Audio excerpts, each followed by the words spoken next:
Today is October 20th. Welcome to Big Book Daily. My name is Rob. I am an alcoholic. It is a thrill, honor, and joy to be here with you today as we journey through the Big Book of Alcoholics Anonymous and the 12 steps and 12 traditions. Today out of the Big Book, we're going to continue our journey through Chapter 7, Working with Others. We'll be reading page 97. Out of the 12 and 12, we'll continue Step 12 by reading page 122, and we'll read today's 24 hours a day and daily reflection. So with that, hope y'all are doing well this morning, my friends. Once again, we've been given a brand new set of 24 hours. Clean slate. Yesterday's done. We get to work the program today. Fresh start. And that's a pretty exciting thing. So with that, let's get to the good stuff.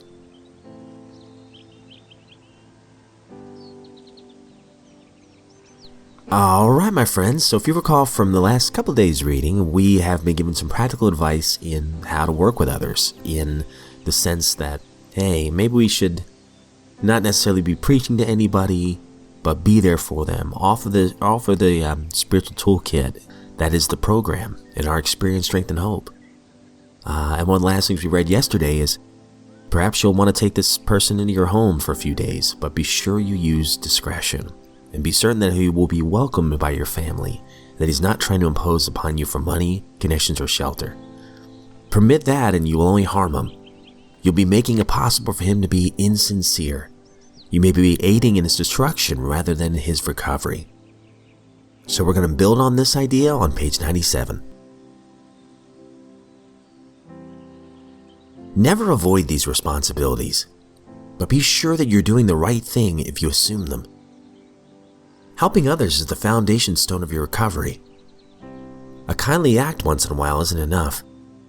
You have to act the Good Samaritan every day if need be. It may mean the loss of many nights' sleep, great interference with your pleasures, interruptions to your business. It may mean sharing your money in your home, counseling frantic wives and relatives, innumerable trips to police courts, sanitariums, hospitals, jails, and asylums. Your telephone may jangle at any time of the day or night. Your wife may sometimes say she's neglected. A drunk may smash the furniture in your home or burn a mattress. You may have to fight with him if he is violent. Sometimes you will have to call a doctor and administer sedatives under his direction. Another time, you may have to send for the police or an ambulance. Occasionally, you'll have to meet such conditions. We seldom allow an alcoholic to live in our homes for long at a time. It's not good for him, and sometimes creates serious complications in a family. Though an alcoholic does not respond, there is no reason why you should neglect his family. You should continue to be friendly to them. The family should be offered your way of life. Should they accept and practice spiritual principles, there is much better chance that the head of the family will recover. And even though he continues to drink, the family will find life more bearable.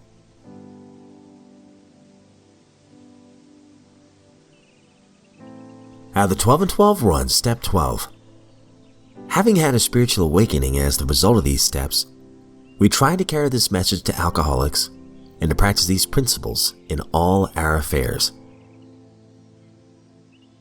Bottom of page 121 and 122. But as time passed, we found that with help of AA's 12 steps, we could lose those fears, no matter what our material prospects were. We could cheerfully perform humble labor without worrying about tomorrow. If our circumstances happen to be good, we no longer dreaded a change for the worse, for we had learned that these troubles could be turned into great values. It did not matter too much about what our material condition was, but it did matter what our spiritual condition was. Money gradually became our servant and not our master. It became a means of exchanging love and service with those about us. When, with God's help, we calmly accepted our lot, then we found that we could live at peace with ourselves and show others who still suffered the same fears that they could get over them. we found that freedom from fear was more important than freedom from want. Let's here take note of our improved outlook upon the problems of personal importance, power, ambition, and leadership. These were reefs upon which many of us came to shipwreck during our drinking careers. Practically every boy in the United States dreams of becoming our president. He wants to be his country's #1 man. As he gets older, he sees the impossibility of this. He can smile good-naturedly at his childhood dream. In later life, he finds that real happiness is not to be found in just trying to be the #1 man, or even a first-rater in the heartbreaking struggle for money, romance, or self-importance. He learns that he can be content as long as he plays well whatever cards life deals him. He's still ambitious, but not absurdly so, because he can now see and accept actual reality. He's willing to stay the right size. But not so with alcoholics. When AA was quite young, a number of eminent psychologists and doctors made an exhaustive study of a good-sized group of so-called problem drinkers. The doctors weren't trying to find out how different we were from one another. They sought to find whatever personality traits, if any, this group of alcoholics had in common. They finally came up with a conclusion that shocked the AA members of that time. These distinguished men had the nerve to say that most of the alcoholics under investigation were still childish, emotionally sensitive, and grandiose.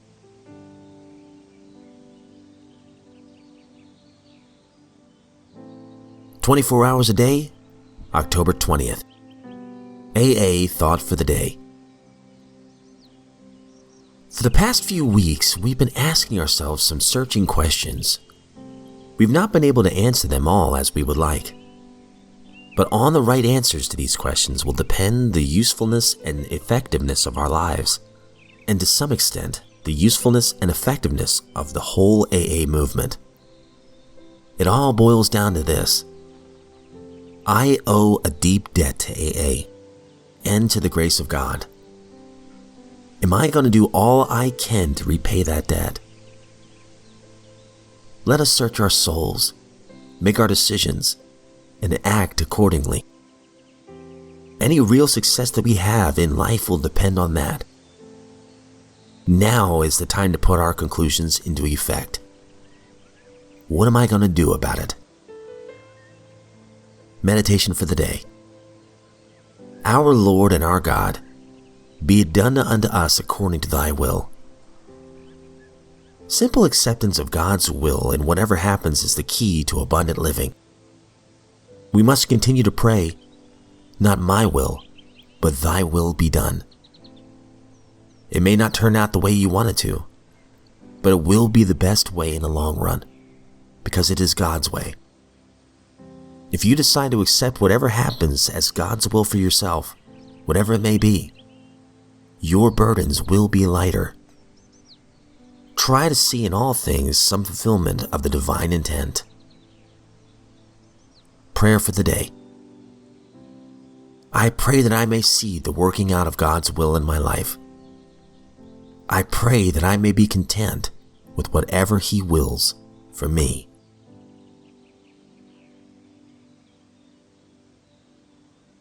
Daily Reflection, October 20th.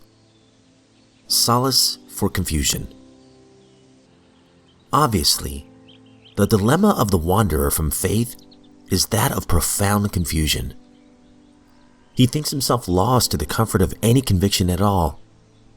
He cannot attain, in even a small degree, the assurance of the believer, the agnostic, or the atheist.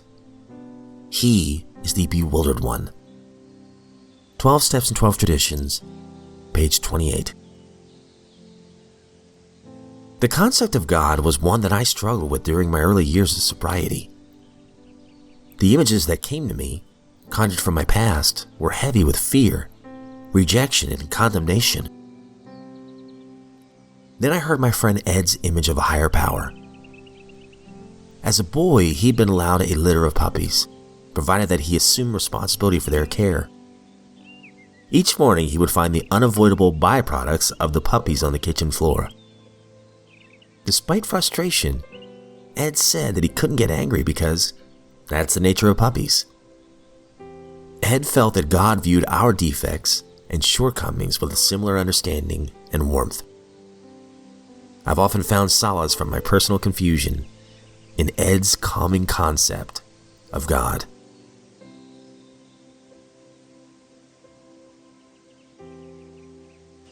Okay, that concludes today's reading, and wow, I love that daily reflection. It's hilarious, but it's also true, right? And one thing I'm hearing from a lot of I heard it in the 12 and 12 today, I hear it in the 24 hours, and of course the daily reflection we just read, is progress rather than perfection. I think for me, I didn't realize I was doing this, but a lot of times I was trying to be perfect. So whenever I have one of those byproducts, to mention those puppies, of my own willpower manifests itself throughout the day, I would beat myself up going, oh man, you've been sober for X amount of time and you're still doing something like this? Oh, and then I get mad, right? But then I realize, wait a minute. I'm a human being. Okay, I did this thing. What should I do about this? Well, beating myself up, that's not going to help. It's a waste of time. But I can ask for forgiveness. I can ask, okay, what can I learn from this? And then, God, help me to come up with strategies not to do this again. Or help me to have the courage to make those amends I need to make. Promptly. And then finally, after we make those amends or after we've asked for forgiveness, maybe find a way to help somebody else, to work the program, whether to another alcoholic or to anybody else. To get outside of our heads and don't make the mistake I have of being, oh, you're sober, you should have known better, you're supposed to be doing so much better. No. How can I help somebody else now? That's it. And then I just get up and I try it again. I'll never reach perfection, but I do believe there will be progress. If we're having one of those days where those character defects will come out, we've got a program that tells us exactly what we can do about that. And by the end of the day, if you're still sober, it's still a good day.